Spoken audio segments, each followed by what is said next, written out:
Dan bermula akhirat itu bersifat kekal. Hidup kita di hari kiamat hidup yang kekal. Tapi bukan bermaksud kekal seperti Allah. Allah Ta'ala itu kekal zati, yakni zat Allah Ta'ala tidak menerima binasa selama-lamanya. Adapun kekal akhirat itu kekal zamani, kekal yang bersangkut paut dengan masa.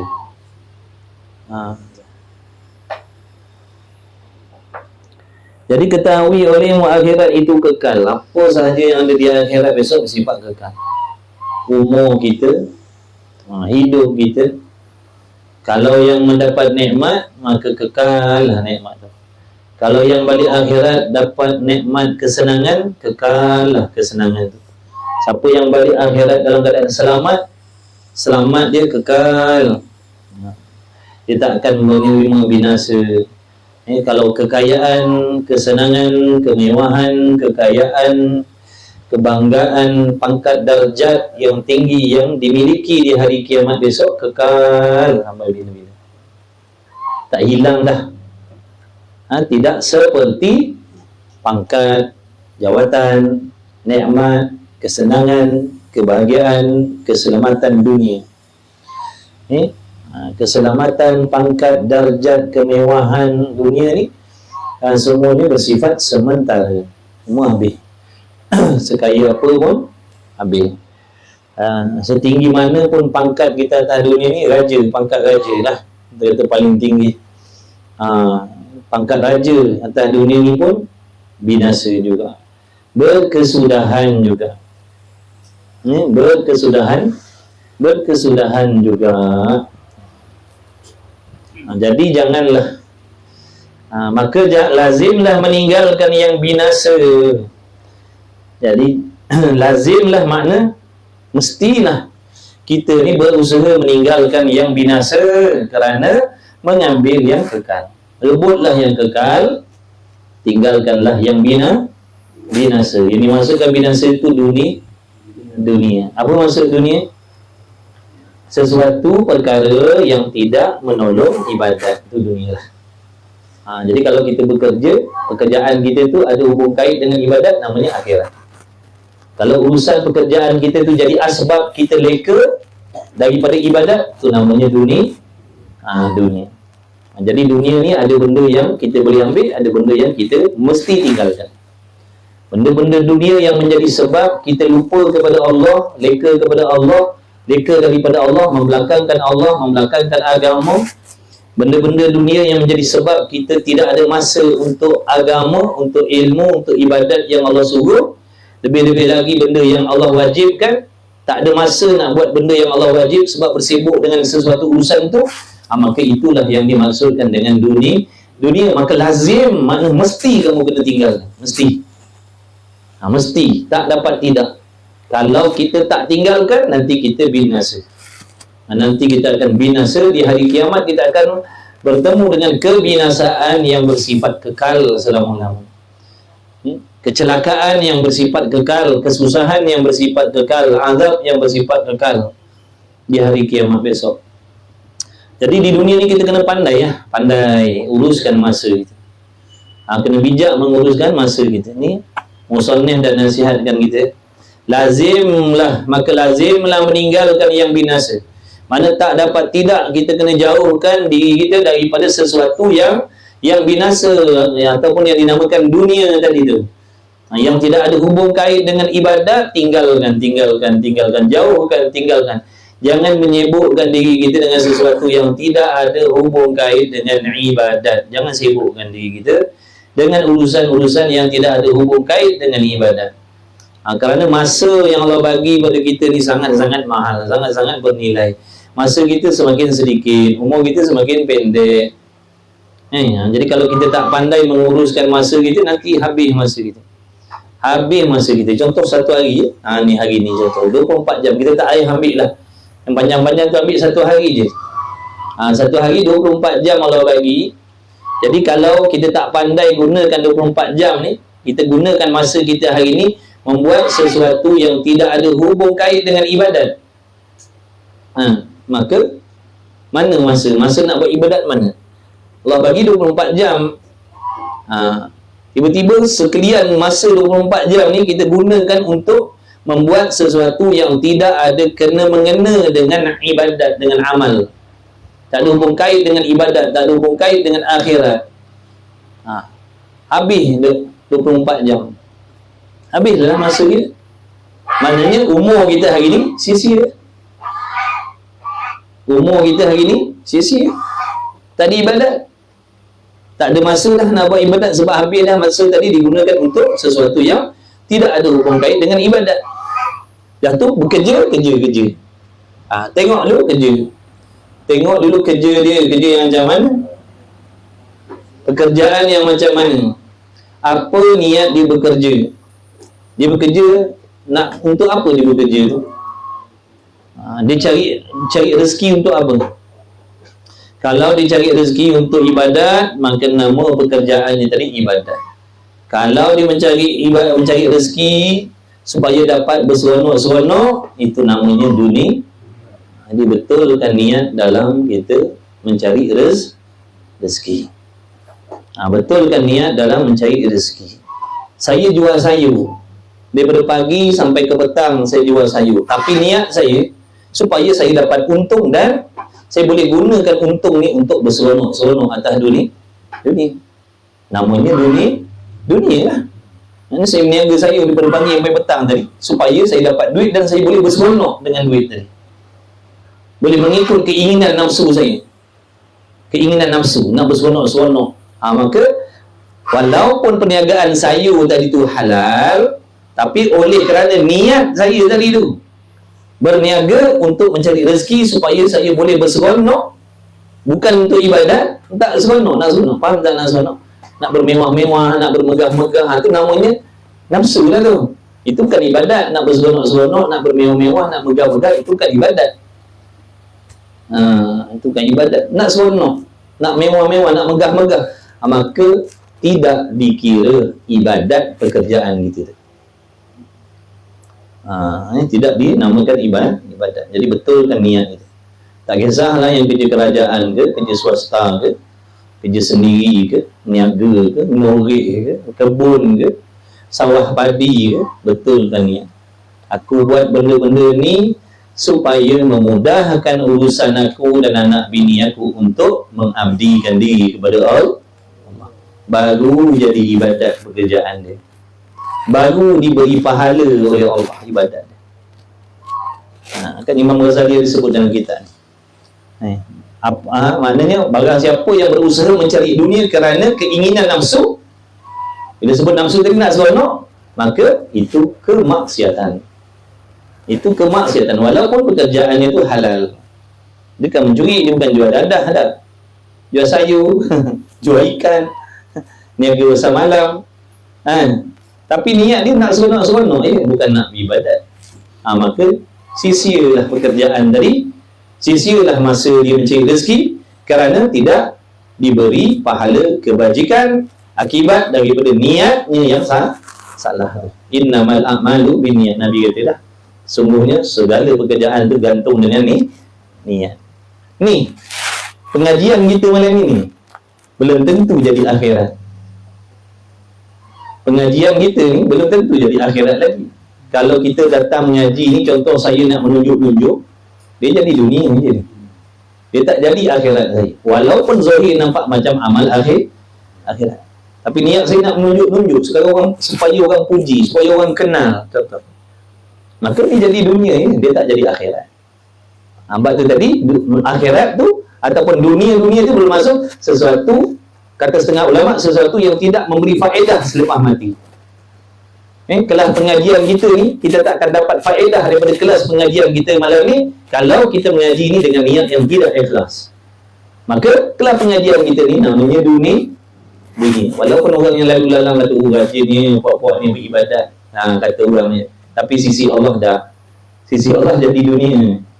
Sembahyang kita boleh jadi dunia, puasa kita boleh jadi dunia, haji umrah kita boleh jadi dunia, bacaan Quran kita boleh jadi dunia. Nampak niat tu. Niat nak orang hormat kita, nak orang puji-puji kita, kata kita baik dengan sembahyang kita, habislah. Jadi dunia lah, dia tak jadi akhirat. Hanya tinggalkan, hanya jauhkan benda-benda yang bersifat binasa tu, jauhkan. Usahalah membuat sesuatu yang bersifat sifat kekal, iaitu akhirat. Usahakan akhirat. Pastikan gerak dan diam kita tu mendatangkan kebajikan. Gerak kita, diam kita, pastikan dapat kebajikan. Usahalah begitu. Kemudian, maka sayugialah bagi seorang manusia bahawa tiada lupa ia manusia daripada yang pertama, mengenalkan dirinya yang lemah, papa dan binasa. Tak dapat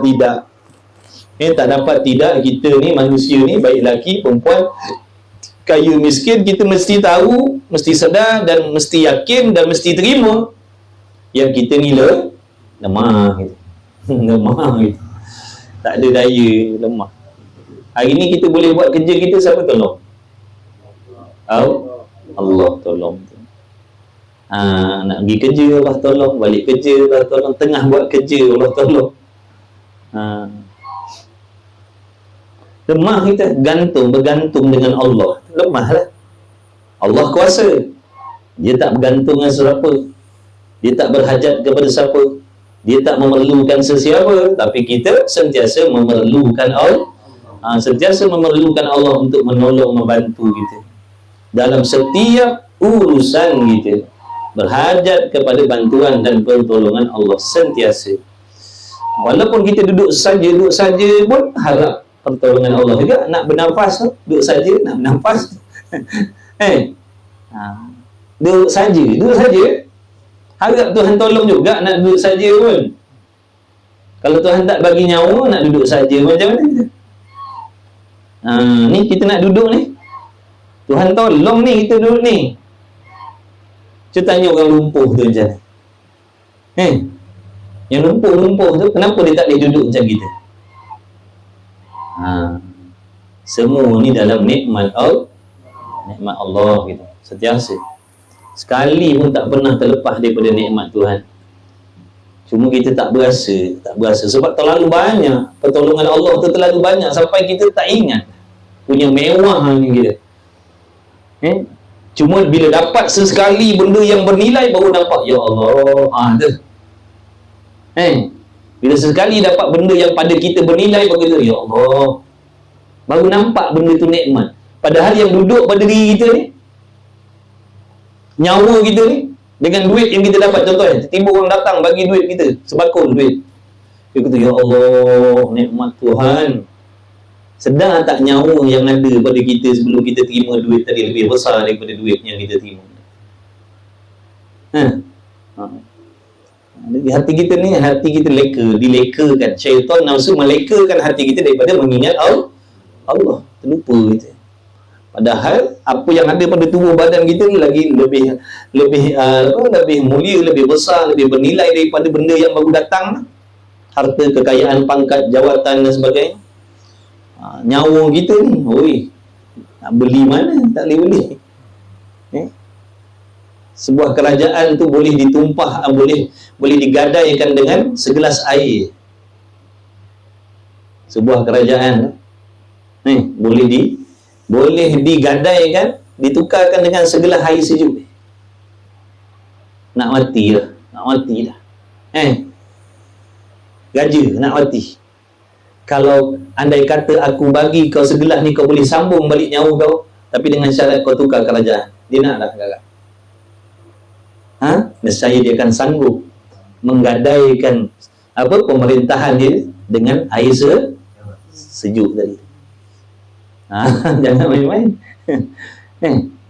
Maknanya kalau kau nak hidup, boleh, aku akan bagikan. Kau minum air ni, kau akan bernyawa, kau takkan mati. Tapi dengan syarat kau gadaikan, kau serahkan kerajaan kau pada dia, dia akan sanggup serah.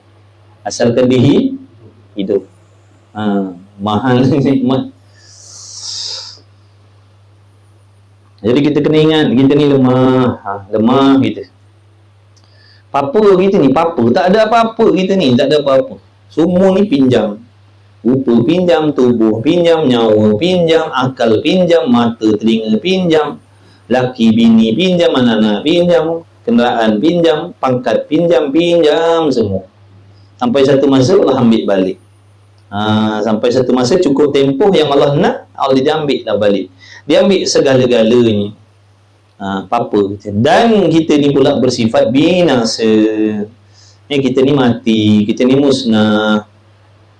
Kena sedarlah diri kita tu. Hina, lemah, apa. Tidak ada kemuliaan pun. Tu hakikat diri kita. Yang hakikat sebenar-benar adanya Allah. Ada pun selain daripada itu bayang-bayang ni. Wujud yang sebenar-benarnya hanya wujud Allah. Ada pun selain daripada itu wujud yang majazi, pinjam, bayang. Yang hakikat sebenar-benarnya ada, hakikat sebenar-benarnya hidup hanya Allah sahaja. Kemudian kita kena ingat lagi, mengekalkan barang yang memberi manfaat akan dia daripada ibadat-ibadat dan ta'at.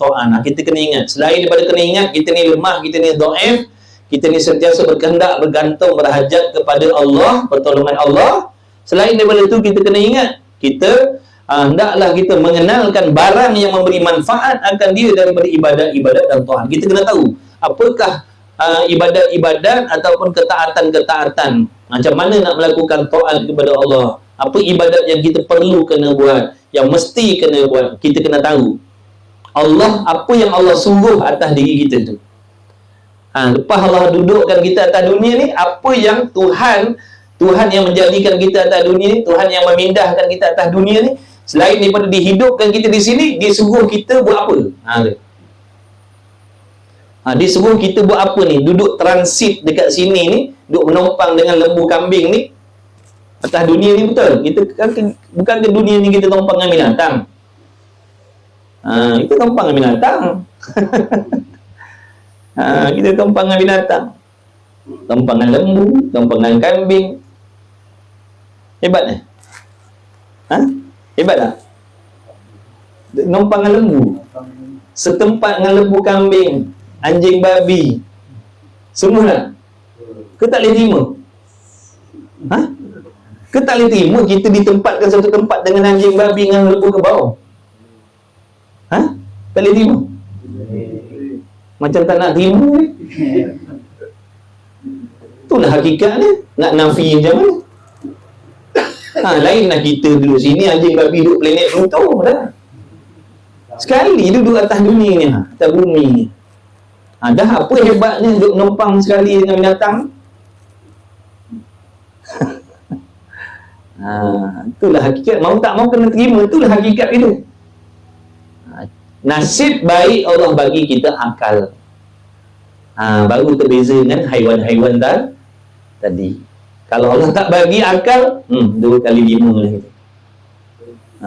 2 kali 5 lah kita dengan haiwan, makan minum sahaja, nak seronok sahaja, tak perlu ibadat. Samalah macam haiwan, tak saling tak tumpah. Bertuah kita, Allah bagi akal. Dengan akal tu terbeza kita dengan haiwan. Duduk sekampung dengan binatang. Kita tengok lembu ni. Oi, kau sedar tak kau duduk setempat dengan aku, kata dia. Kau tak payah nak belagak lah. Kau dengan aku sama je. Tuhan letak atas dunia ni, sama je kau dengan aku. Cuma aku tak berakal je, kata dia. Tapi kadang-kadang perbuatan kau tu lebih hina daripada aku lagi, katanya lembu.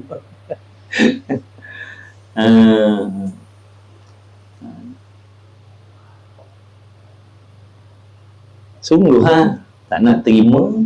Kalau tak nak terima, makna dalam hati kita ada takabur, sombong. Orang sombong dia tak boleh terima hakikat. Dalam hati kita bila ada sombong, kita takkan boleh terima hakikat diri kita yang hina, yang keji ni. Yang sama duduk menumpang di satu tempat dengan haiwan, kita takkan boleh terima. Kita berasa kita mulia. Tu. Berasa mulia itulah namanya Takabur, sombong lah tu, bukan benda lain dah tu. Itulah namanya penyakit sombong yang wajib kena buang. Jadi kita kena tahu apa yang Allah suruh atas diri kita. Duduk atas dunia ni, apa yang Allah suruh, kita kena tahu. Apa yang Allah larang, kita kena tahu. Kenapa nak tahu apa yang Allah suruh? Supaya kita boleh buat. Dan kena tahu apa yang Allah larang, supaya kita boleh jauhkan. Dan mengenal pula barang yang memberi mudaratnya. Kena tahu apakah benda-benda yang akan memudaratkan aku, sama ada mudarat dunia ataupun mudarat akhirat. Apa benda dia? Apa benda yang boleh memudaratkan aku? Sama ada mudarat atas dunia ataupun mudarat selepas mati besok. Apa benda dia? Pun kita kena tahu. Supaya kita boleh elakkan diri, jauhkan diri. Jangan buat benda ni. Sebab kalau buat, nanti pasti aku akan mudarat. Pasti aku akan mudarat. Jadi kita kena tahu, di antara benda yang memudaratkan kita di hari kiamat besok, contohnya, tidak menuntut ilmu. Tidak menuntut ilmu agama, khususnya fardu ain. Tak belajar fardu ain adalah suatu perkara yang akan memudaratkan kita nanti di hari kiamat. Jadi bila kita tahu, bahaya macam tu, tak boleh jadi, aku mesti kena belajar. Supaya aku terselamat daripada mudarat akhirat. Apa dia mudarat akhirat kalau kita tak belajar agama, tak belajar fardu ain? Amalan kita tak diterima oleh Allah. Tak ada pahala, tak ada kebajikan, jadi maksiat. Bila maksiat, ada azabnya. Itulah mudarat dia nanti. Itulah mudarat dia nanti. Sekarang tak nampak lagi mudarat dia. Kalau tak ada duit, kita nampak mudarat. Sebab kalau tak ada duit ni, mudarat ni yang bangsa dunia boleh tengok enam mata. Tapi yang nama mudarat akhirat, dia tak nampak kat sini. Dia nampak selepas mati besok. Sebab tu kita tak peduli, kita tak berasa bersalah kalau kita tak belajar agama. Sebab mudarat dia tak nampak. Tapi kalau tak ada duit, kita nampak mudarat dia. Susah begini, susah nak belanja, susah nak seronok, tak ada duit. Tapi kalau tak ada ilmu, nampak tak mudarat dia? Tak nampak mudarat dia. Tak nampak mudarat. Kalau kita tak belajar fardu ain, tak nampak mudarat dia. Boleh je semayang dengan tak belajar, puasa dengan tak belajar, nikah kahwin dengan tak belajar, tak ada ilmu, boleh je. Tapi mudarat tu tak nampak mudarat dia. Mudaratnya selepas mati besok. Dia kena tahu. Di antara benda yang memudaratkan kita, khususnya mudarat akhirat, di antaranya tidak menuntut ilmu. Di antara golongan yang paling menyesal di hari kiamat besok adalah golongan yang hidup di atas dunia tapi tak mau menuntut ilmu agama. Bila kita tak belajar, kita tak tahu pantang larang syarat rukun sah batal dalam ibadat. Kita tak tahu, mustahil kita akan pandai pantang larang syarat rukun sah batal yang zahir dan yang batin dalam ibadat. Mustahil kita pandai, mustahil kita faham kalau kita tak belajar. Pada adatnya, mustahil pandai, mustahil faham. Maka kita pun beribadatlah dalam keadaan kita pun tak pasti apa syarat rukun sah batal ibadat, kita tak pasti, tapi kita buat juga dalam keadaan meraba-raba tadi. Mentikam aja. Nasib-nasib lah maksudnya. Nasib-nasib lah. Buat mentikam aja. Yang mana akhirnya nanti Allah tak terima. Ibadat ni, contohnya ibadat yang wajib-wajib. Bila kita buat, tidak sah, tak diterima, dan kita tak gantikan balik dengan yang sah, dia jadi maksiat. Dia jadi maksiat. Sembahyang, kita sembahyang tak sah, kita tak ulang dengan yang sah, dia jadi dosa tu. Dia jadi maksiat. Sembahyang kita yang tak sah tu jadi maksiat. Puasa kita yang tak sah tu jadi maksiat. Dia jadi maksiat. Bukan dia kalau kata batal, dikir batal macam tu je, kosong je dah.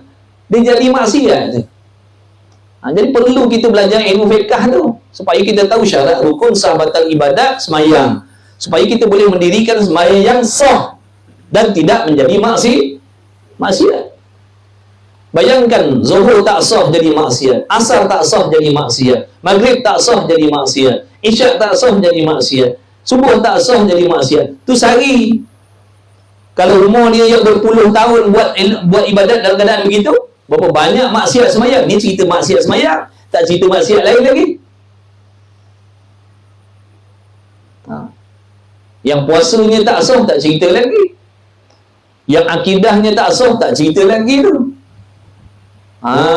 Takut nanti kita bawa balik akhirat, bawa balik berbondong-bondong, bergunung ganang dosa. Lepas tu jangan dah lengah-lengah. Ngajilah, buatlah jadual waktu supaya kita boleh istiqamah belajar.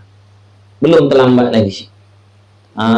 Gunakan saki-baki umur kita yang tinggal ni, gunakan betul-betul. Atur masa kita baik-baik, takut nanti kita dapat mudarat. Mudaratnya dahsyat. Kiamat ni mudaratnya sangat dahsyat, sangat celaka ni, sangat dahsyat celaka akhirat. Kecelakaan dunia ni hebat juga, tapi tak boleh nak banding dengan kecelakaan akhirat. Ngaji. Kita ngaji, sambil-sambil tu ajak kawan-kawan kita ngaji, anak bini kita ngaji. Mudah-mudahan semuanya diselamatkan oleh Allah. Dan kita bukan kita nak jumpa kawan-kawan kita kat sini, kita nak jumpa semula nanti di dalam syurga. Kita nak jumpa adik-beradik, kawan-kawan, mak ayah, suami isteri. Kita nak jumpa di suatu tempat, suatu kampung yang sangat indah, yang sangat aman damai, yang sangat seronok, yang sangat nikmat. Yang mana di situ semuanya baik-baik semua. Jadi kita nak berkawan bukan sekadar di sini. Kita nak berkawan, bersilaturahim sampai ke dalam syurga. Tapi adalah cara dia. Kena pakat-pakat buat apa yang Allah suruh. Barulah insya-Allah ada harapan pertemuan kita ni nanti akan dipisahkan sementara dan akan dipertemukan untuk selama-lamanya di dalam syurga. Dan janganlah kiranya pertemuan kita besok di dalam neraka pula. Na'udzubillah. Bertemu juga, tapi dalam neraka. Wa'iyadzabillah min dzalik. Kita nak dipertemukan kembali. Kita, kawan-kawan kita, kenalan-kenalan kita, nak Allah himpunkan kita dalam suatu tempat yang sangat nikmat, yang mana tempat tu tempat untuk berehat-rehat, tempat untuk berseronok-seronok, berhibur-hibur selama-lamanya tanpa beribadat. Seronoklah, enjoy lah, se-enjoy-enjoynya dalam tu. Sebab tu kita kena pakat-pakat ajak diri kita. Sebenarnya bila kita ajak orang, sebenarnya kita ajak diri kita. Kan? Kita kata jom ngaji. Sebenarnya kita ajak diri kita. Mudah-mudahan Allah selamatkan semua.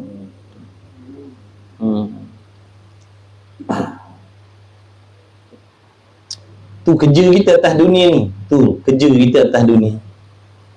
Ada tugasan kita atas dunia ni Allah bagi.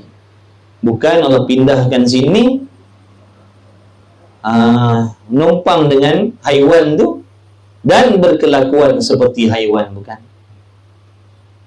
Bukan untuk makan, haiwan pun makan. Makan minum, haiwan pun makan minum. Bernikah kahwin, binatang pun bernikah kahwin. Nak kenyang, binatang pun nak kenyang. Nak selamat daripada mudarat dunia, binatang pun nak selamat daripada mudarat dunia. Yang membezakan kita ni ibadat. Makna kalau kita tak beribadat, tak ada perbezaan lah kita dengan haiwan atas dunia ni. Tak ada perbezaan.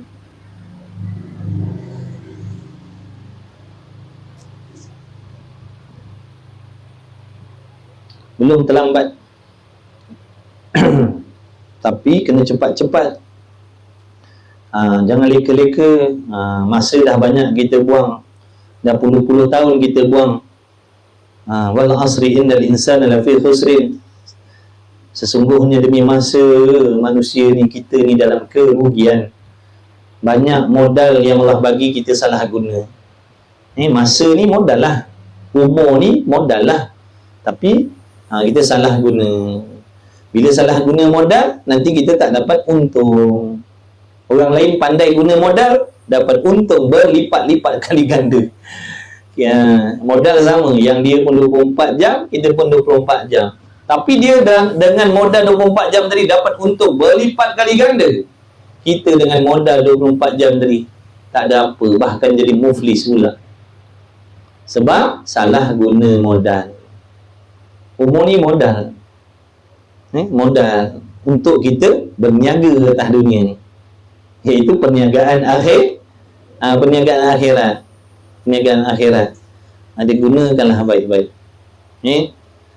Kadang pernah kita buat amal tapi Allah tak terima. Derma sini, derma sana, tolong sini, tolong sana, akidah rusak. Macam mana tu? Bantu sini, bantu sana, tolong sini, tolong sana, akidah salah. Macam mana tu? Adakah Allah akan terima tu ibadat yang kita buat, tolong sini, tolong sana, sedekah sini, sedekah sana, dalam keadaan akidahnya salah? Allah tak akan terima. Allah tak terima. Sebab tu kita kena tahu apa syarat-syarat kalau aku nak beribadat, apa syarat ni? Apa syarat kalau aku nak beribadat, ibadat aku betul, jadi betul dan Allah terima, apa syarat-syarat ni? Kita kena tahu lah. Bila kita tahu, kita akan pastikan ibadat yang kita buat tu ada cukup syarat-syarat dia. Kalau kita tak belajar, kita tak tahu. Kita akan buat je, buat kebajikan, buat kebaikan sana sini, buat kebaikan.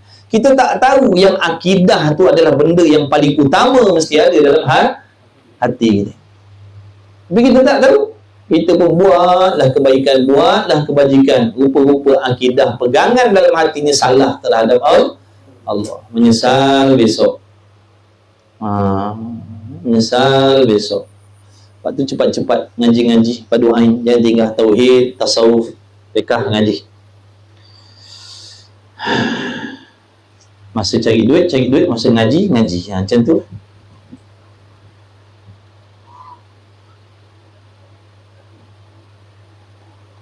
Dan mengenal pula barang yang memberi mudaratnya daripada yang keji-keji dan jahat-jahatnya pada dunianya dan akhiratnya, maka mencapai ia akan barang yang memberi manfaatnya. Maka bila kita dah kenal yang baik yang buruk untuk kita dunia akhirat, ambil yang baik-baik saja. Ambil yang baik-baik saja. Yang baik untuk dunia, yang baik untuk akhirat, ambil yang tu. Yang mudarat untuk dunia dan mudarat lebih-lebih lagi untuk akhirat, tinggalkan. Sah menjauhi ia akan barang yang memberi mudaratnya, supaya tidaklah akalnya dan ilmunya itu jadi hujah atasnya. Sah menjauhi ia akan barang yang memberi mudaratnya, supaya mana benarlah, benar sangat-sangatlah kita ni kena jauhkan benda yang memberi mudarat tadi, supaya tidaklah akalnya dan ilmunya itu nanti jadi hujah atasnya di hari kiamat besok. Mana apa yang kita dah tahu tu tadi, tapi kita tak amalkan. Kita tahu dah kita hidup atas dunia ni untuk ibadat, tapi kita tak beribadat, makna benda-benda tu nanti yang akan jadi hujjah, jadi asbab kita akan diazab oleh Allah. Mana pun dah tahu, mana kita dah tahu Allah Ta'ala letakkan kita atas dunia ni untuk ibadat. Kenapa kita tak ibadat? Itu maksud. Bukankah dah tahu? Bukankah dah tahu Allah pindahkan kita sini sekejap untuk ibadat? Tahu dah. Kenapa tak ibadat? Maka sebab tak ibadat tadi, padahal kita dah tahu, itulah yang menjadi asbab kita nanti akan diazab oleh Allah. Maka bertambah-tambahlah siksanya nanti di hari kiamat. Lain orang gila. Orang gila dia tak tahu tujuan hidup. Dia tak waras. Itu pula untungnya orang gila. Itu pula untungnya orang gila tu. Dia tak tahu matlamat hidup dia atas dunia ni untuk apa. Dia tak tahu. Dia tak ada akal. Jadi dia tak akan dipersalahkan oleh orang gila tu. Dia tak semayang, dia tak mengaji, dia makan benda kotor, dia dedah aurat, telanjang bogey tepi jalan. Dia tak dipersalahkan kerana dia tidak berakal, dia tak waras. Tapi kita tahu dah. Tahu ini, tahu itu. Tahu tujuan kenapa kita dihidupkan, tahu yang kita ni akan mati, dan tahu nanti kita akan ditanya oleh Allah, kita akan dihisap, tapi kita buat tak tahu. Maka adalah hujahnya nanti atas diri kita. Adalah hujahnya nanti atas diri kita.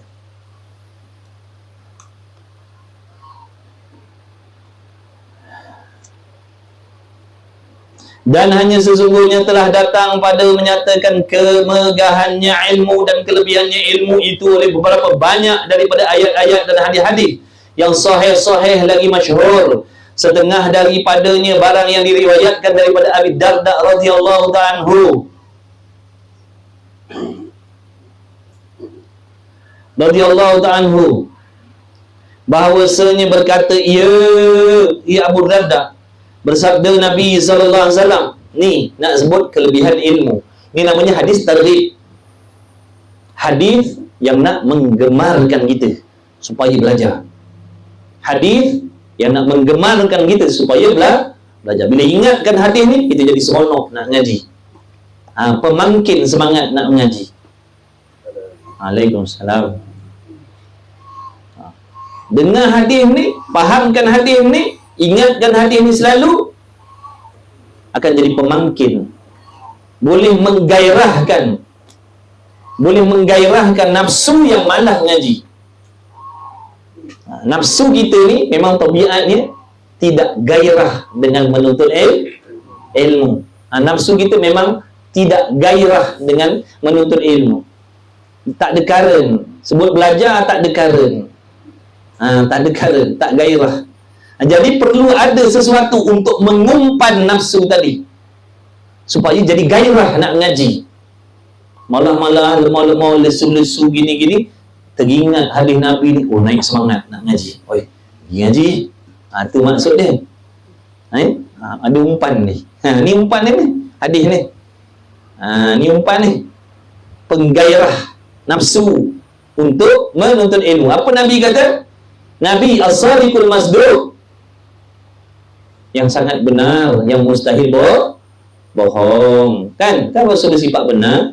Apa yang Rasul sabdakan itu adalah hakikatnya daripada Allah. Cuma Nabi tolong cakap, Nabi tolong bagi tahu pada kita umat. Hakikatnya apa yang Nabi bagi tahu itu adalah apa yang Allah nak bagi tahu kepada kita. Jadi Nabi SAW itu perantaraan di antara kita umat dengan Allah. Kita boleh tahu apa yang Allah suruh tadi kita melalui Rasul. Kita boleh tahu apa yang Allah gemar melalui Rasul. Kita boleh tahu apa yang Allah benci melalui Rasul. Itu peranan dia sebagai Rasul tu, utusan Allah. Apa Nabi kata?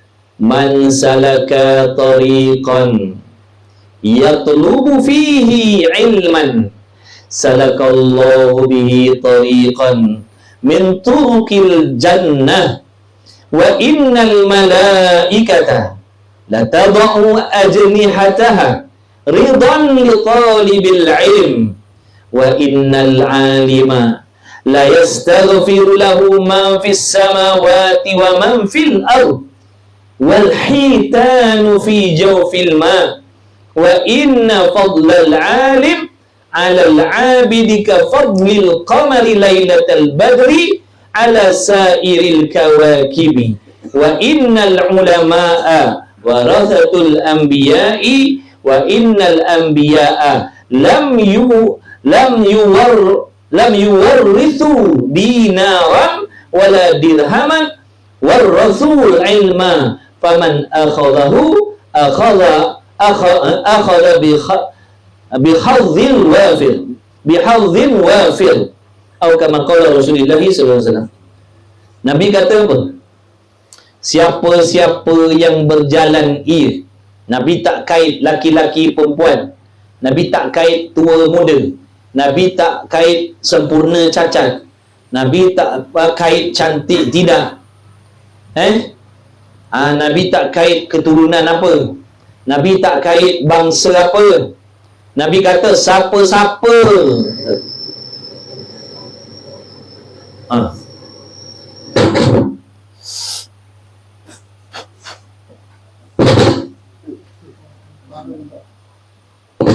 insya-Allah. Ke bateri habis? Masya-Allah.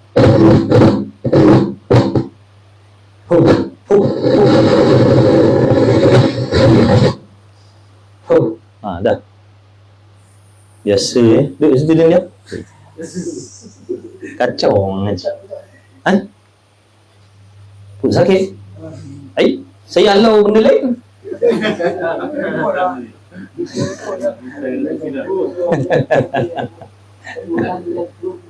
Masya Allah. Makan julap ni.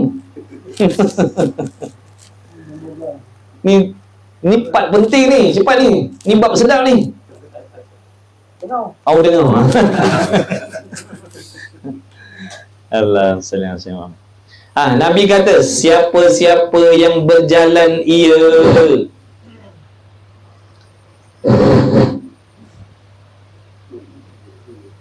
Yang kacau. Siapa-siapa yang berjalan ia pada suatu jalan. Tapi barang siapa yang berjalan ia pada satu jalan, dia melalui satu-satu jalan. EMJ, Jalan Kerubung, Sungai Badau, ikut lalu. Nak pergi mana tu? Dia ikut jalan tu nak pergi mana tu? Menuntuti ia padanya akan ilmu. Tujuan dia nak pergi belajar. Tujuan dia nak pergi dengar ilmu. Tak kisah jauh, tak kisah dekat. Dia berjalan dengan tujuan nak pergi cari ilmu, nak pergi dengar ilmu.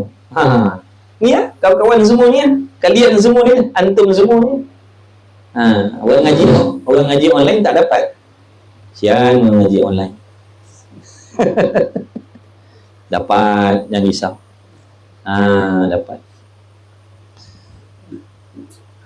Tu kelebihan orang bertalaki, dia dapat situlah pula. Dia nak kena berjalan. Tu dia ada bonus lain. Ilmu sama-sama dapat, ilmu sama-sama soh, tapi yang bertalaki dia ada bonus lain, allowance lain. Nak kena tuang minyak, nak kena perah kudarat, nak pergi berjalan, nak pergi begini. Banyak benda dia nak kena lawan. Sampai di sini tu banyak halangan dia. Yang kena tahan ngantuk, kena duduk elok-elok, tu semua pahala bonus lah tu. Yang ngaji online dia niarap kat rumah. Yang ngaji online dia niarap. Ada yang sambil baring, ada yang sambil melentang.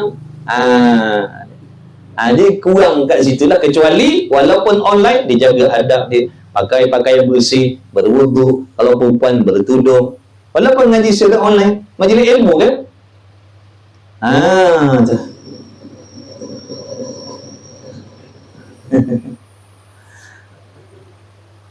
Jangan risau, ngaji online pun dapat. Cuma yang bertalaki lebih sikit lah. Kena akur lah tu. Kalau tak nak, main pakat-pakat duduk pindah sini. Pindah duduk Melaka. Dugaan lagi, nak kena sabar. Lagi cakap, lagi dia bunyi. Tadi kat surau orang bercakap, saya nak telan je rasa. Orang mengajar dia bercakap. Kecil dia tengok. Kecil dia tengok. Kalau kita cakap tadi memang tak datang surau sampai bila jawab. Makin kita baca makin rancak borak. Geram betul ni.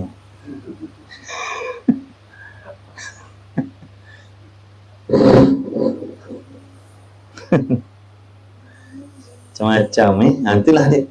Kalau mengaji tak belajar cara mengaji, dia jadi macam tu. Sebab tu kita baca kitab ni. Ini sebab tak nak jadi macam tu.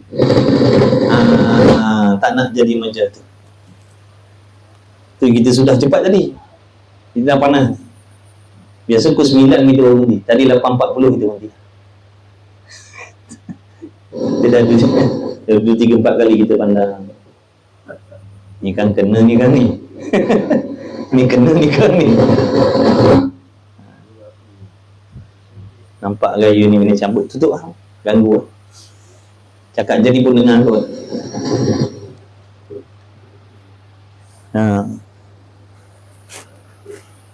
Minta YB sponsor. YB ni, siapa kenal YB? Minta sponsor speaker satu. Minta YB sponsor satu speaker. Baru 200 lebih YB. Dapat pahala. YB tak datang ngaji pun dapat pahala. Alah. Oh betul. Tolong. Baik. Mendengar kan? Jadi siapa-siapa yang berjalan, dia berjalan satu jalan dengan niat ni nak pergi belajar ilmu, maksud ilmu di sini ilmu akhirat.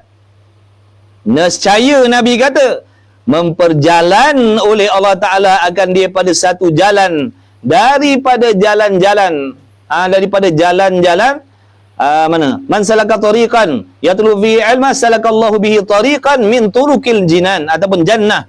Makna nescaya Allah Ta'ala memperjalankan akan dia pada satu jalan daripada jalan-jalan ke syurga Allah. Siapa yang berjalan kepada satu jalan dengan niat nak belajar agama, walau tak kira dekat, tak kira jauh, tapi dia pergi tu, dia berjalan tu niat nak pergi belajar kerana Allah, bukan kerana ujub riak, tidak. Nescaya Allah Ta'ala akan mendorongkan dia, Allah akan memperjalankan dia, Allah Ta'ala akan membimbing dia kepada jalan-jalan yang menuju ke syurga Allah.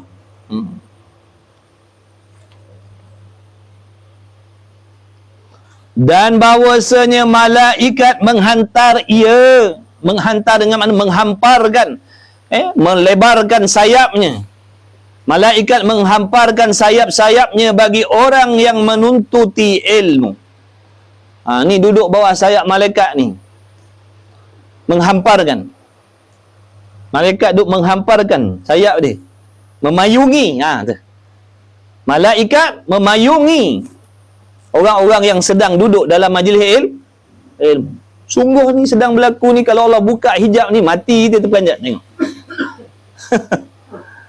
Bukan dongeng. Sungguhlah. Sedang berlaku lah ni. Bukan dongeng. Bukan khayalan.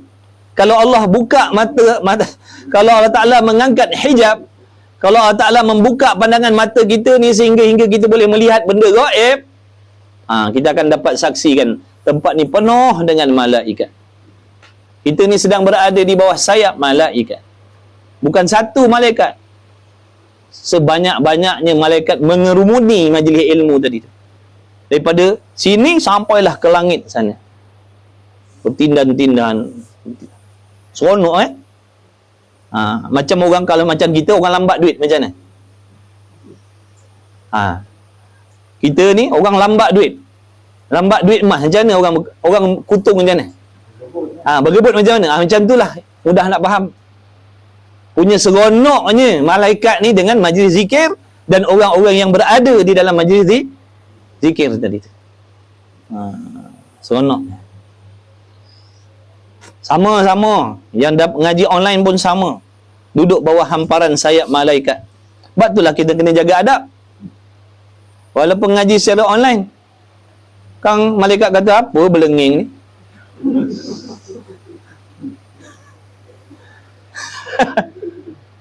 Apa pakai kain tuala je ngaji tasawuf ni? Malaikat cakap, dah kurang markah kita. Duduk bawah sayap malaikat, kena jaga lah. Jaga. Sungguh.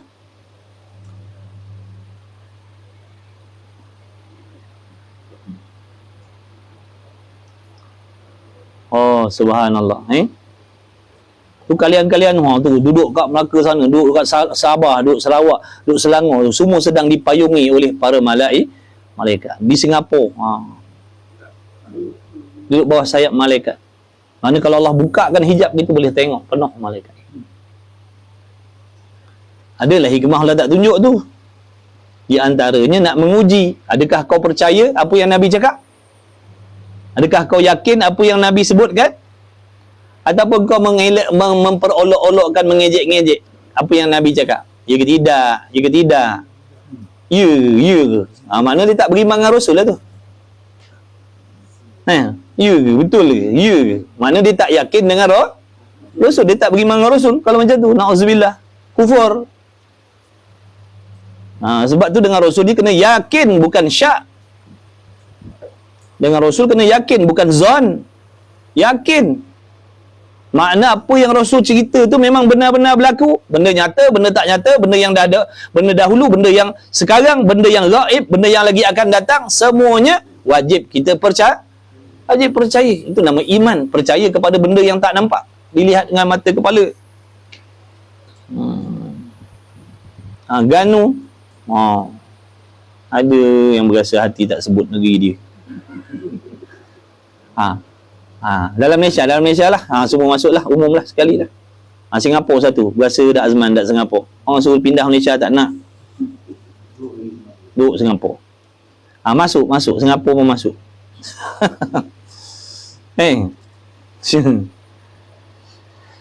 Lagi, apa lagi kelebihan orang menuntut ilmu? Dah kalau kita duduk sembang-sembang kedai kopi, ada malaikat payungan.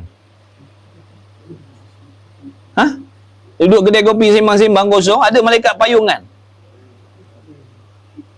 Malaikat nak parapkan kita dia lah. Geram punya dia tengok kita. Kedai kopi sebelah masjid lah tu.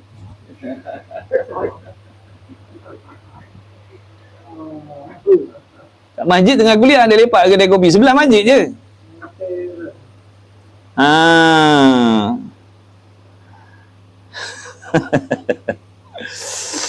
Dan bahawasanya orang yang alim itu, orang alim, mana kalian ni bila kalian belajar daripada tak tahu jadi tahu, alim lah tu. Alim ni bukan syarat boleh karang kitab, faham tak? Alim bukan masuk boleh karang kitab. Alim ni mana dia pandai.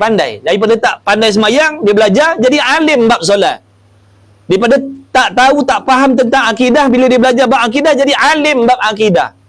Jadi kalian ni bila kalian belajar, jadi alim. Daripada jahil jadi alim. Apa pula kelebihan dia? Bila dia belajar, dia dapat ilmu, dah jadi alim, makna dah tahu, dah pandai. Apa pula kelebihan dia? Dan bahawasanya orang yang alim itu, ni kalian semua lah, kalian semua dah belajar, dah mengaji dah. Daripada tak tahu dah jadi tahu, daripada tak pandai jadi pandai, daripada tak faham jadi faham, daripada tak nampak dah nampak, daripada tak seronok jadi seronok. Dan orang yang alim itu meminta ampun baginya oleh mereka-mereka yang di dalam 7 petala langit dan bumi. Sekalian makhluk Allah dalam 7 petala langit dan bumi ni, daripada malaikat, binatang-binatang, tumbuhan-tumbuhan, batu kayu, semuanya memintakan ampun untuk orang yang alim tadi tu. Batu kayu ni minta, ya Allah ampunkanlah dia. Setiap makhluk. Kelebihan menuntut ilmu, nampak tak tu? Ada tak hadis Nabi sebut siapa yang kaya, dia jutawan, sekalian makhluk memintakan ampun untuk dia? Tak ada. Tak ada. Orang siapa memiliki pangkat yang tinggi atas dunia, nescaya sekalian makhluk memintakan ampun untuk dia sebab dia memiliki pangkat yang tinggi atas dunia. Tak ada. Tapi benda ni kita ni yang tak ada apa benda ni diberi peluang oleh Allah, dimintakan ampun. Nabi cakap, Nabi bukan bohong. Inilah kelebihan. Sebab tu bertuah lah orang yang Allah pilih. Bertuah sangat. Maknanya orang yang Allah pilih ni memang orang yang Allah Ta'ala nak bagi dia banyak kelebihan, banyak kemuliaan. Sebab tu kita kena rasa seronok. Bila Allah pilih kita belajar, kita kena rasa bertuahnya lah. Ya Allah, terima kasih ya Allah. Siapa nak bagi macam ni? Kita jutawan, boleh bayar. Ya Allah, aku ini sedekah. Tolonglah, minta malaikat doakan aku lah. Belum tentu lagi. Ini jaminan daripada Nabi SAW.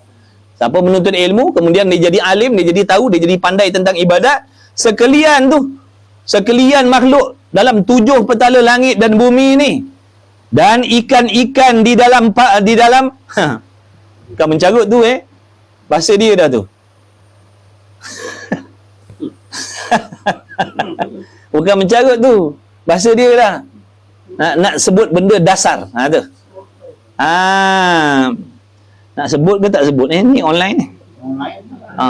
Kalau ada yang cut memang, dia cut bahagian video tu dah, dia kata Ustaz ni mencarut, dia kata dah. Dan ikan-ikan di dalam ehem-ehem. Tu. Dan ikan-ikan di dasar air. Kita tak nak baca tu. Tapi bukan salah dah, memang bahasa luar. Segala ikan-ikan tu, besok nak pergi mancing ni. Segala ikan-ikan tu yang dalam laut tu, dan bahawasanya semua ikan-ikan dalam laut, dalam sungai itu mintakan ampun. Lepas ni makan ikan caru. Terima kasih, mintakan aku ampun. Hari ni aku minta ampun pula lah, sebab aku nak makan kau ini. Terima kasihlah doakan aku. Tapi makhluk-makhluk ni bila dimakan oleh orang baik-baik, dia seronok. Buah-buahan, tumbuh-tumbuhan, binatang-binatang ni bila dimakan oleh orang soleh, dia seronok. Tapi kalau yang memakan dia ni orang fasik, orang derhaka kepada Allah, dia tak redha dirinya dimakan. Dia tak redha dirinya dimakan. Maknanya kalau dia diberi kudrat oleh Allah, boleh keluar balik daripada dalam perut kita, dia nak keluar. Dia tak sanggup nak duduk dalam perut orang tak semayang.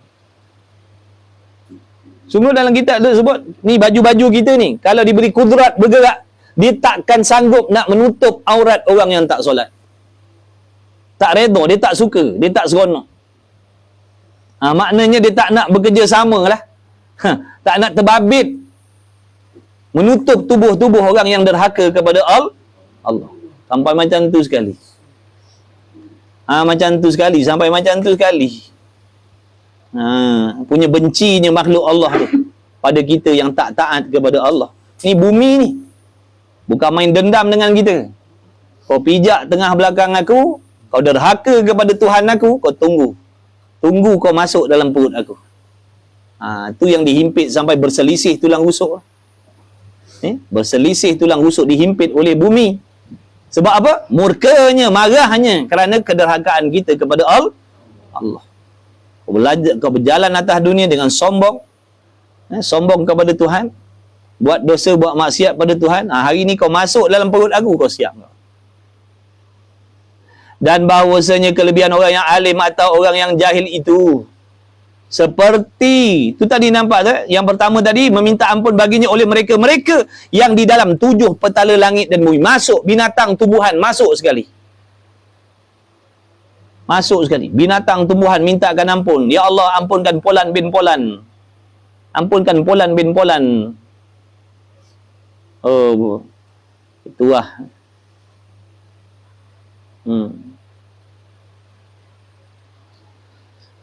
Rugi. Hampa tu ngaji je. Betulkan niat. Mengaji kerana Allah. Niat. Aku nak belajar kerana Allah. Mudah-mudahan Allah tunjukkan ilmu yang manfaat. Supaya Allah tunjukkan kesilapan, kelemahan, kesalahan dalam ibadat yang dah lalu ataupun yang sekarang.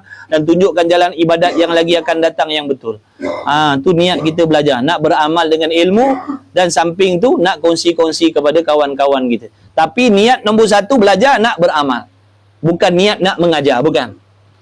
Kita belajar bukan niat nak mengajar. Kalau kita belajar agama, niat nak mengajar tu salah. Niat kita belajar kerana nak beramal. Itu nombor 1. Itu niat belajar. Cukuplah. Pandai tak pandai, faham tak faham, itu serah kepada Allah. Itu bukan urusan kita. Kerja kita, ngaji sungguh-sungguh dengan niat yang betul. Sudah. Dapatlah kelebihan ni. Dapatlah kelebihan. Betulkan niat, ngaji sungguh-sungguh, istiqamah, buat jadual, cukuplah. Makin kerap kita duduk dalam majlis ilmu, makin keraplah dapat kelebihan tadi tu. Makin kerap dia duduk dalam majlis ilmu, makin keraplah dia duduk di bawah hamparan sayap malaikat. Satu hari 5 kelas dia contohnya. Maknanya 5 kali dia duduk bawah sayap malaikat. Yang sekali-sekali ya. Yang 5 kali ya. Untunglah yang lebih tu.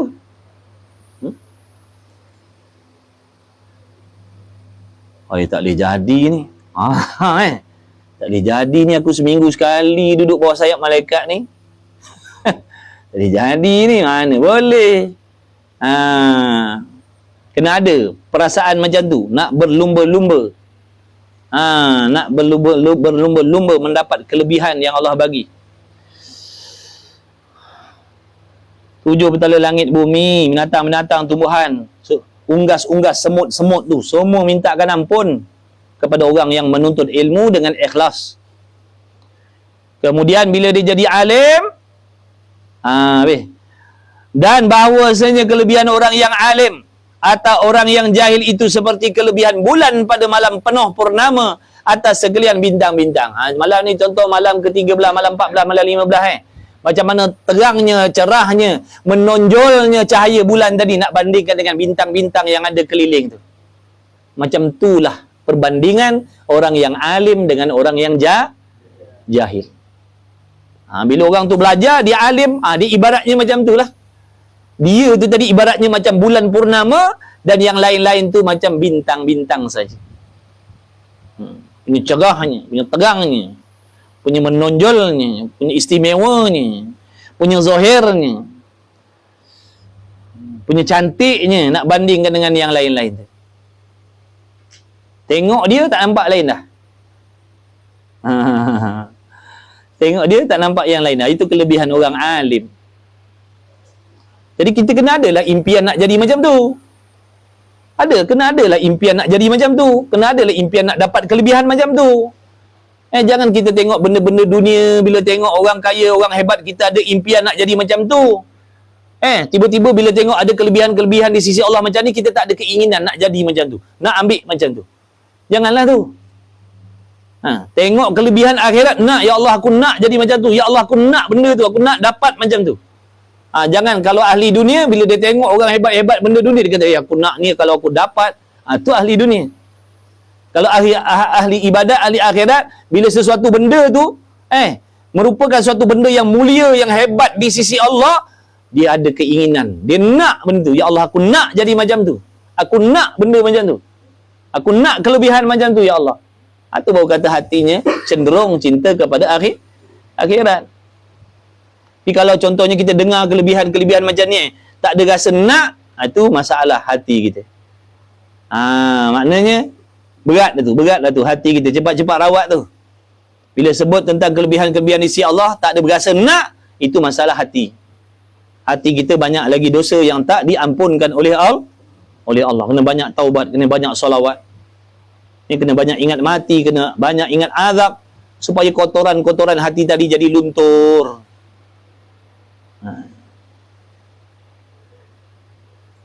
Ya Allah, seronoknya lah, hebatnya lah. Aku nak jadi macam tu, ya Allah, pilihlah aku. Mana nak lah tu. Ada keinginan tu. Bila ada keinginan, insya-Allah Allah akan dorong lah tu. Allah takkan dorong hambanya kalau Allah tahu dalam hatinya tak nak. Allah takkan dorong kita kepada akhirat kalau dalam hati kita tak nak. Kan Allah Ta'ala tahu benda dalam hati. Sebab tu kita ni selalu didorong dengan benda-benda dunia, kerana Allah tahu dalam hati kita memang inginkan tu. Jadi Allah sibukkan kita dengan apa yang kita nak. Kalau dalam hati kita nakkan ibadat, nakkan akhirat, Allah akan dorong kita ke situ. Allah akan mudahkan, Allah akan tolong. Dia akan jadi mudah nak buat benda-benda ibadat, benda-benda akhirat, dia akan jadi mudah sebab ditolong oleh Allah, kerana Allah tahu dalam hati nak benda tu. Dalam hati kita kalau tak nak, Allah tak tolong.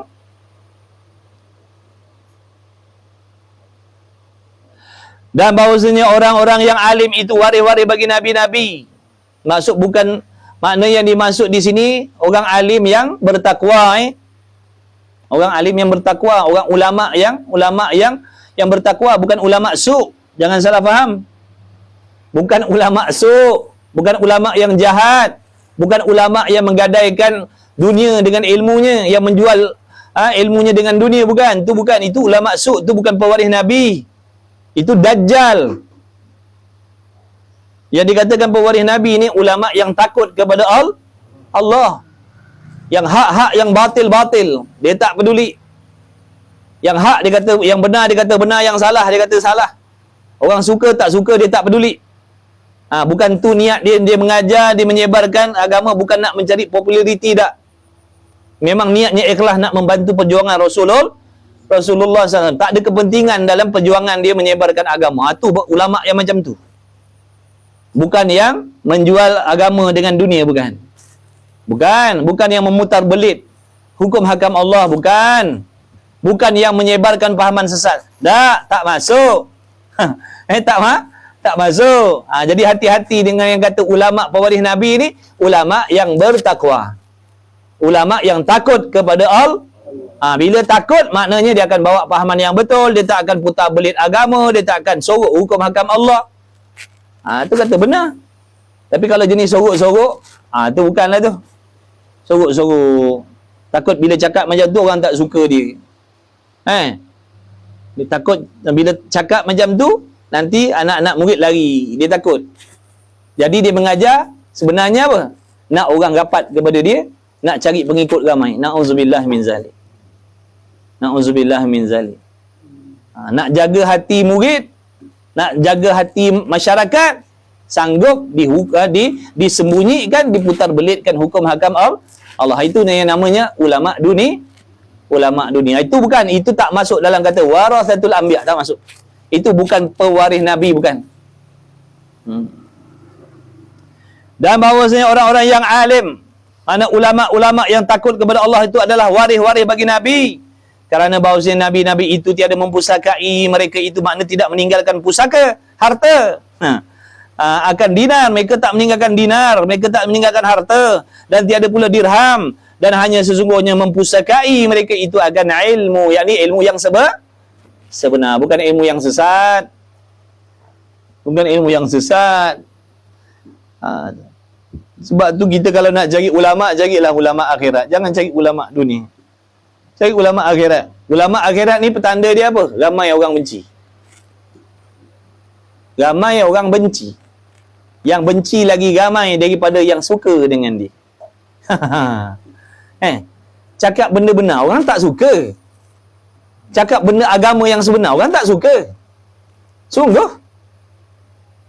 Ada dua. Seorang cakap yang hak, seorang cakap yang batil. Seorang ni cakap tak peduli siapa, yang seorang ni cakap nak cover-cover. Mana yang ramai pengikut? Yang cover-cover ni ramai pengikut. Tapi yang jenis terang-terang ni, hak-hak, batil-batil, ni kurang orang suka. Sebab tak ikut selera, tak ikut nafsu. Orang suka ulama yang ikut nafsu. Yang tak boleh jadi boleh. Tu orang suka macam tu. Ulama jenis macam tu orang suka. Yang kalau jenis tegas ni, orang tak suka. Orang lari, orang tak suka.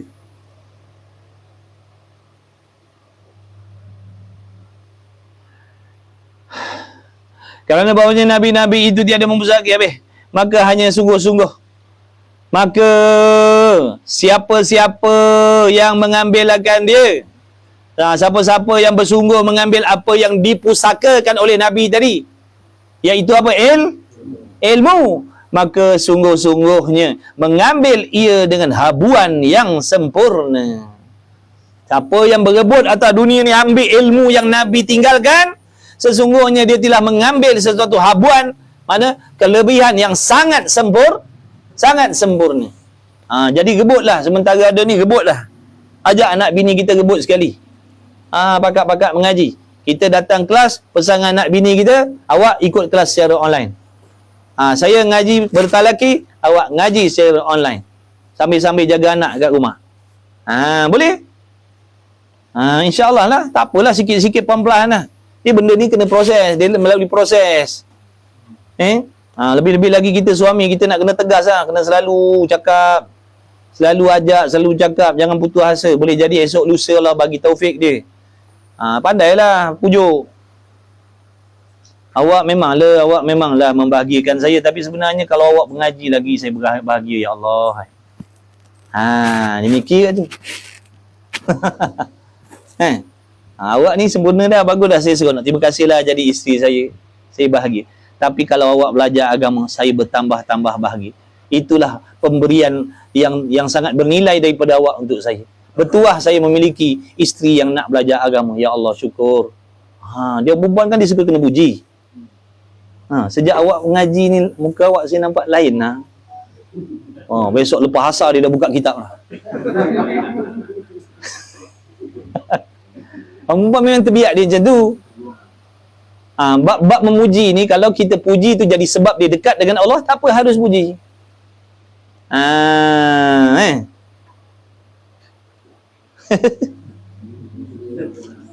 Sungguh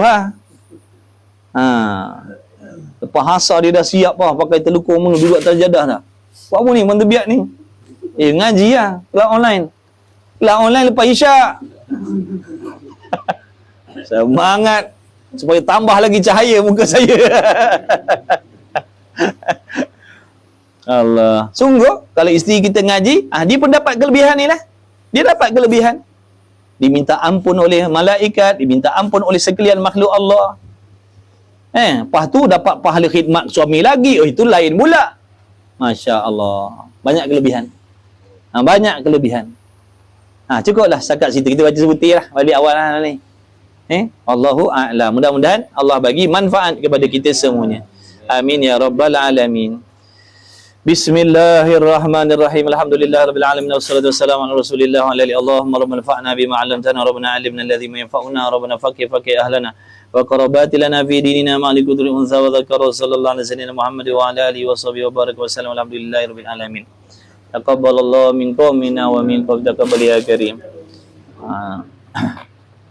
Siapa yang nak join kelas, nak masuk grup, boleh DM boleh DM tapi nanti kita masukkan dalam grup kawan-kawan mengaji, kawan-kawan TikTok yang ngaji.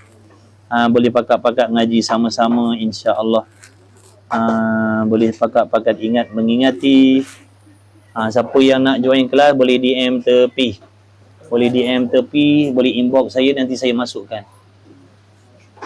Situ nanti kalian boleh tahu jadual, kitab. Tak ada bayaran, jangan risau, tak ada bayaran, free. Siapa nak masuk grup, DM tepi. Nanti kita akan masukkan dalam grup. Ini boleh pakat-pakat ngaji insya-Allah. Secara online pun ngaji sah.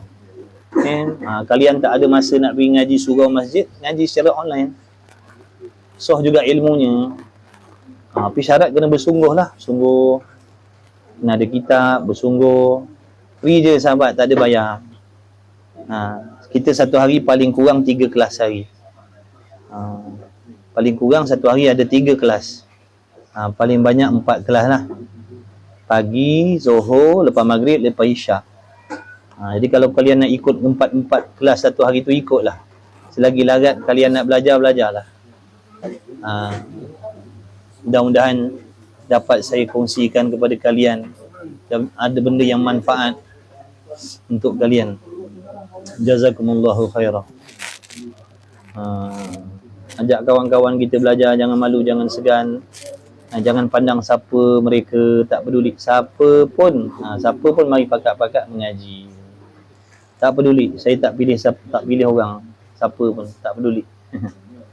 Siapa nak ngaji boleh. Jangan malu, jangan segan, tak perlu malu nak belajar. Tu tadi kan kelebihan Allah Ta'ala bagi. Walaupun kita ahli maksiat, kita duduk dalam majlis ilmu, kita dapat kelebihan tadi tu. Dia ahli maksiat. Kadang semayang, kadang tak semayang. Dedah aurat. Macam-macam lagi ya. Tapi dia nak belajar. Nampak tak tu? Dia nak belajar, dia dapat kelebihan tu. Tengok Allah nak pujuk kita supaya belajar juga ke mana-mana. Sebab daripada ilmu yang dia belajar tu nanti yang akan mengubah diri dia semakin baik dengan Allah. Semakin dia akan tinggalkan benda-benda tu. Dia akan dibantu oleh Allah. Sebab tu kita nak ajak orang belajar, tak peduli siapa. Kau rambut biru, rambut merah, sulah pendek, tak peduli. Mari kita pakat belajar agama. Sebab agama ni Allah perintah untuk semua orang belajar, bukan untuk orang alim. Majlis ilmu bukan untuk orang alim. Majlis ilmu bukan untuk orang baik-baik. Majlis ilmu ni untuk semua hamba Allah. Tak kisah tak peduli lelaki, perempuan, tua, muda, kaya, miskin, taat, maksiat, tak peduli. Kita yang kadang-kadang tertipu dengan nafsu dalam hati dan syaitan. Konon-kononnya kita ni masih jahat, tak layak nak belajar agama. Itu syaitan. Nampak tak kita? Di antara permainan dia. InsyaAllah. Allah karim.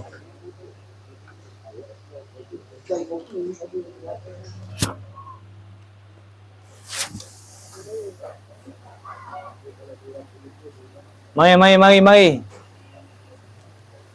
Lempeng. Lempeng. Dia orang ni terbalik ajak mengaji, rajin, ajak makan lari. Dia orang ni dah jadi wali dia orang ni. Biasa ajak makan berlari, ajak mengaji berlari, tak mau. Ini ajak mengaji rajin, ajak makan tak mau dia orang ni. Kejap je kelas. Daripada pukul 9.30 tadi. 9.40 tadi, 9.45 jadi. Mata dah perit dah. Mata dah perit. Alhamdulillah. Baik. Berehat. Lewat dah. Pakai berehat. Boleh. Saya rasa macam sekejap, entahlah.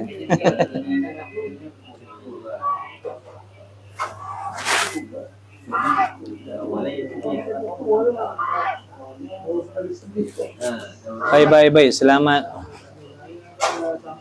Lempeng. Ni ada kawan kita ni kongsi rezeki ni. Ambil cepat. Ada sahabat kita kongsi rezeki ni, Kazri. Jazakumullah khairal jaza. Terima kasih belanja kawan-kawan sedekah. Boleh?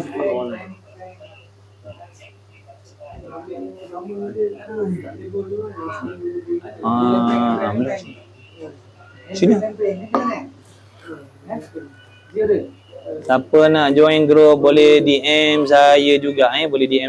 Yang nak masuk group, kawan-kawan TikTok kita, kawan-kawan kelas TikTok kita, boleh DM saya, nanti kita masukkan.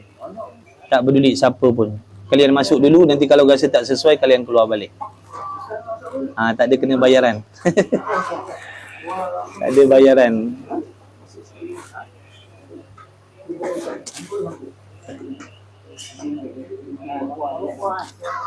Bismillahirrahmanirrahim. Alhamdulillah wassalatu. Allahumma barik lana fi ma razaqtana. Bismillahirrahmanirrahim. Malam ni lempeng minum. Bang, makan bang. Makan bang. Siapa nak cepat-cepat kita bagi masa 2 minit lagi.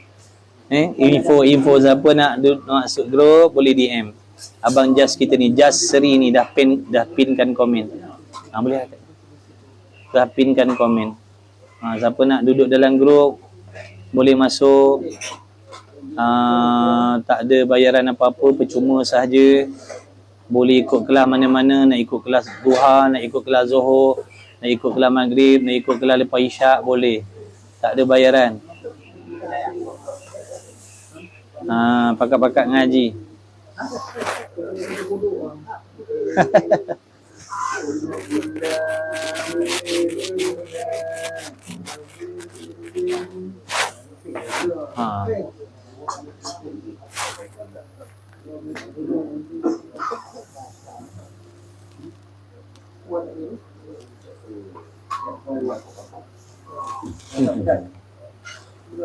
Cepat. Ni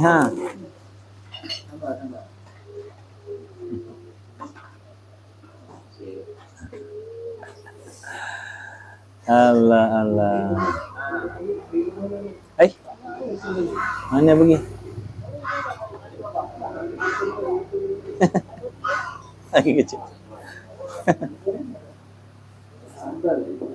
Allah. Jazakallah khair. Mari makan ni.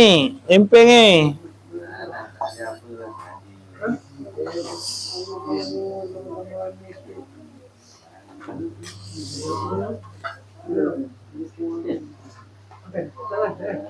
Serius ya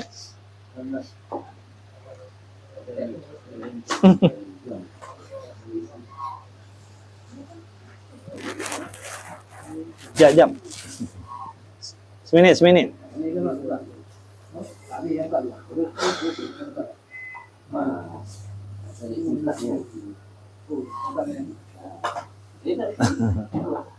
Bang Sri terima kasih semua. Selamat rehat, dah malam rehat pergi tidur. Dah malam rehat pergi tidur. Alhamdulillah. Alhamdulillah, jazakallah khairah. Besok tak ada, besok Selasa tak ada kelas Boleh, siapa nak masuk DM. Siapa nak masuk DM. DM saya, nanti saya masukkan dalam kelas. Boleh Muhammad. Boleh. Selamat rehat. Selamat rehat dah lewat malam. Besok kalian nak kerja lagi. Rasa memang sampai tak ada kelas. Rasa memang dah malam ada. Siang tak ada kuliah duha dengan kuliah zuhur tak ada. Rasa maghrib dan lepas isyak ada. Lepas maghrib dan lepas isyak ada. Lepas maghrib dan lepas isyak ada. BU ada. Lepas maghrib lepas isyak ada kelas. Yang tak ada kelasnya pagi dengan tengah hari tak ada. Kalau hari biasa, pagi tengah hari ada. Aduh.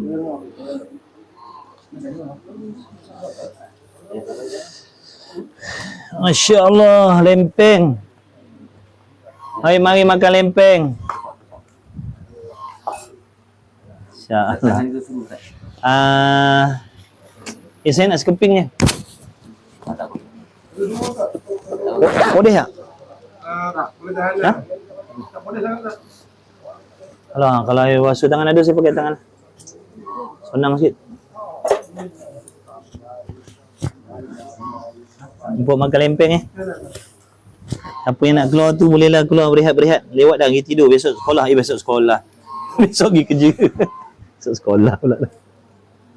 Malam ni lempeng. Lempeng cecah sambal.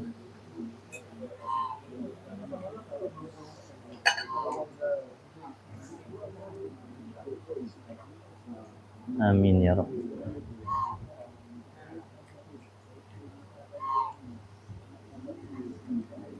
Masya anak sekolah. Jemput makan. Siapa tak nak keluar tak apa. Yang nak keluar boleh rehat.